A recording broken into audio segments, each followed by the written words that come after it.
কলঙ্কের নতুন ইতিহাস সৃষ্টি করল ডাকসু নির্বাচন।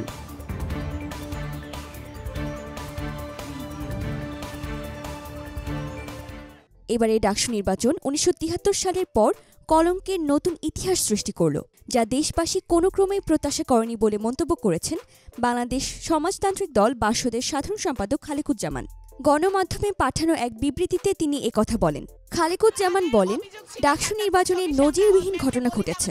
ভোট শুরুর আগে ব্যালট পেপারে ভোট দিয়ে বস্তা ভর্তি করে রাখা, অনাবাসিক ছাত্র ও বিরোধী ছাত্র সংগঠনের নেতাকর্মীদের ভোটদানের প্রতিবন্ধকতা সৃষ্টি, প্রার্থীদের ওপর ন্যাক্কারজনক হামলার ঘটনার তীব্র নিন্দা ও প্রতিবাদ জানিয়ে বিবৃতিতে বলা হয়, পাকিস্তানি স্বৈরাচারী শাসনামলেও ডাকসু নির্বাচনে এই ধরনের ঘটনা ঘটেনি।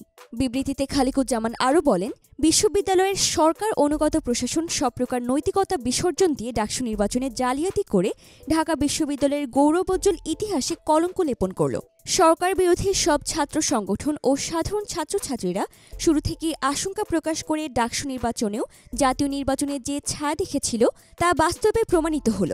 বিবৃতিতে খালেকুজ্জামান ছাত্র সমাজের দাবি মেনে নিয়ে অবিলম্বে জালিয়াতির ডাকসু নির্বাচন বাতিল করে পুনরায় তফসিল ও নির্বাচন দেওয়ার জন্য কর্তৃপক্ষের প্রতি আহ্বান জানান। এতক্ষণ আমাদের সাথে থাকার জন্য ধন্যবাদ। ভিডিওটি ভালো লাগলে লাইক করুন এবং দেশ বিদেশের নিত্য নতুন খবরের আপডেট সবার আগে পেতে ফ্রিকি নিউজ চ্যানেলটি সাবস্ক্রাইব করে আমাদের সাথেই থাকুন।